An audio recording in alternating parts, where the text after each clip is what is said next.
Temzara Amor, bonjour. Vous êtes la commissaire du pavillon marocain au sein de l'exposition universelle qui se tient à Milan depuis le 1er mai.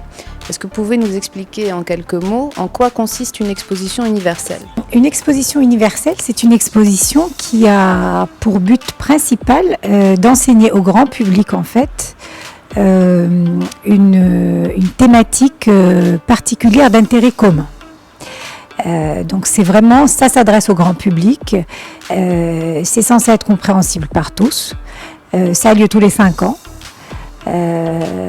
Ça doit respecter un certain nombre de règles du Bureau international des expositions, notamment la surface par exemple. C'est un minimum de 100 hectares pour que ça puisse être une exposition universelle. Quand c'est une exposition qui est de moindre envergure, on appelle ça une exposition internationale.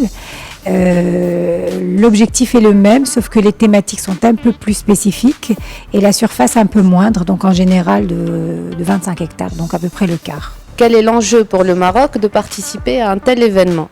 Alors une exposition universelle, comme ça a lieu tous les 5 ans et qu'en général la plupart des pays participent, c'est quand même le plus grand événement du Bureau international des expositions. Donc il est clair que quand un pays participe, ça a d'abord pour objectif de promouvoir le pays.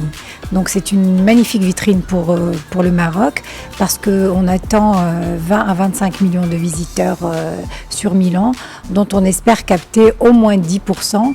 Donc c'est quand même une aubaine pour le Maroc de venir présenter ses produits. La thématique de l'Expo universelle de cette année est donc nourrir la planète, énergie pour la vie. Comment est-ce que vous avez accueilli cette thématique en prenant connaissance ? La thématique choisie par Expo Milan est vraiment une thématique d'actualité, puisqu'aujourd'hui on parle vraiment de, mon Dieu, comment on va nourrir ces 10 milliards d'habitants que nous allons avoir dans quelques années.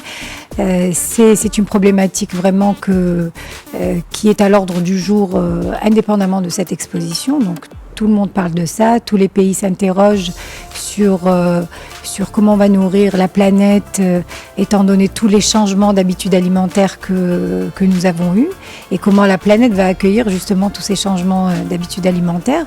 Donc je pense que c'est vraiment une thématique d'actualité.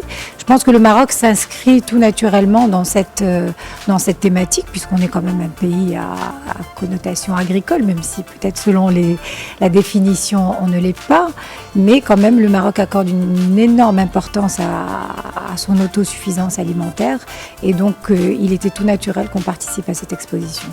Quelles ont été vos premières pistes de réflexion ?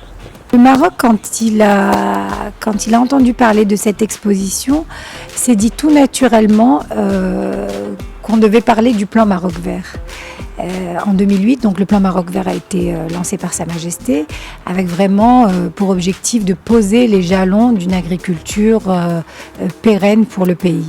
Et il nous semblait vraiment naturel de parler de ce plan Maroc vert, où on allait traiter en fait des deux piliers fondamentaux bien sûr, qui sont l'agriculture solidaire d'un côté et l'agriculture moderne de l'autre.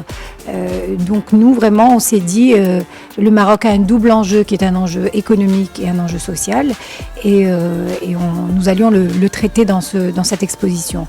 Maintenant on ne s'est pas limité uniquement au plan Maroc vert, puisqu'on pense quand même que le Maroc a d'autres choses à raconter, et notamment on a décidé de parler également de l'eau, puisqu'on pense quand même qu'on a des techniques et un travail qui a été fait au niveau de la préservation de l'eau qu'il était intéressant de partager avec le grand public. On a décidé également de parler de la pêche, puisque là aussi on a quand même des produits sur lesquels le Maroc est extrêmement compétitif. Et bien sûr on a décidé de parler de la gastronomie, puisque là aussi l'une des raisons principales, je me souviens, pour laquelle les Italiens voulaient vraiment que le Maroc participe, c'était la gastronomie marocaine.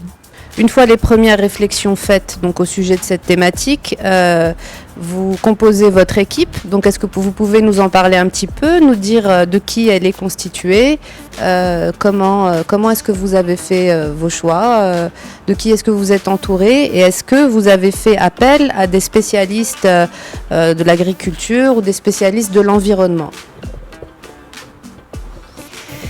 Alors quand j'ai pris ce projet, il y avait comme objectif d'avoir une équipe, disons, qui allait gérer le côté organisationnel, montage de projet et événementiel. et de l'autre côté, une équipe qui devait travailler sur le contenu. Et bien sûr, comment mettre tout ce beau monde au diapason, parce qu'il était important surtout d'aller extrêmement vite. Je rappelle qu'on a eu à peine une petite année pour monter le projet. Et donc au moment où on a pris le projet, vraiment, les pavillons avaient déjà commencé à construire les autres. Donc nous, on était vraiment très loin. Donc il a fallu monter extrêmement vite un projet, que ce soit en termes d'organisation, de contenu, etc. Donc moi personnellement, j'ai essayé de travailler avec des gens en qui j'avais confiance, donc des personnes que je connaissais, qui avaient travaillé avec moi sur d'autres événements. Notamment le festival Timitar. Donc j'ai pris une personne qui est donc le coordinateur général du projet, et j'ai recruté 3 personnes qui sont plutôt du monde du marketing et qui donc pouvaient m'aider rapidement à mettre en place le projet. À côté de ça, d'un point de vue contenu, on a constitué une équipe scientifique qu'on a appelé un comité scientifique au sein du ministère, donc constitué des gens du cabinet, des gens qui travaillent de l'ADA et du département de l'eau, pour pouvoir rapidement décider des thématiques et des produits que nous allions mettre en avant. Donc ça a été une collaboration très rapprochée et qui a été mise en place dès le départ avec le ministère de l'Agriculture. Très vite, il a fallu effectivement déterminer le contenu, parce que dans ce type de projet, on ne se dit pas on va faire un bâtiment et puis on va décider de la scénographie ensuite et après on va voir ce qu'on va mettre dedans. C'est pas comme ça que ça se passe. C'est un projet vraiment qui se monte, où il faut monter tous les volets en parallèle.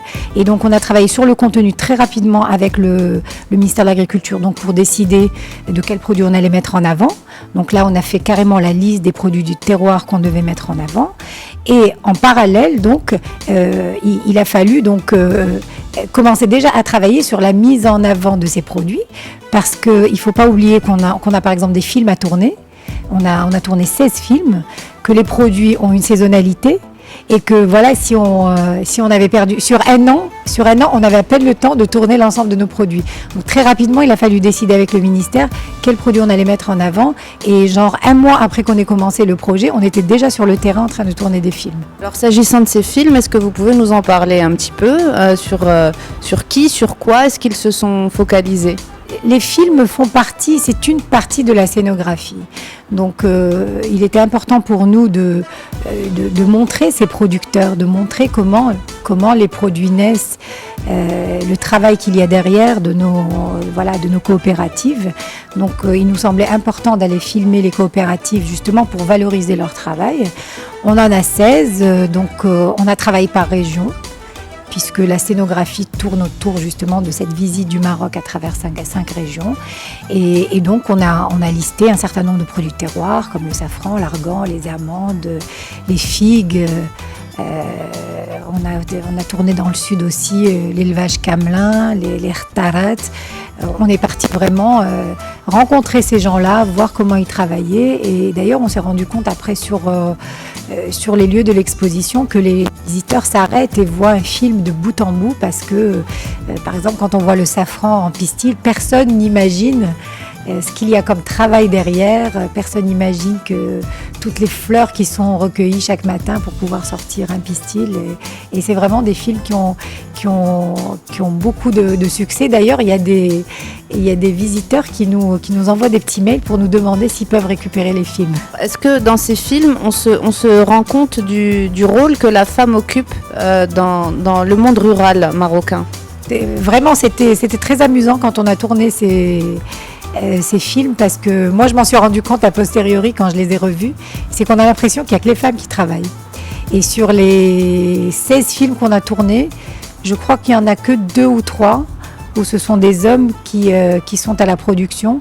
La plupart des autres, c'est uniquement les femmes. Et c'est là où on se rend compte vraiment que la femme dans le rural est porteuse vraiment porteuse d'efforts et porteuse de valorisation.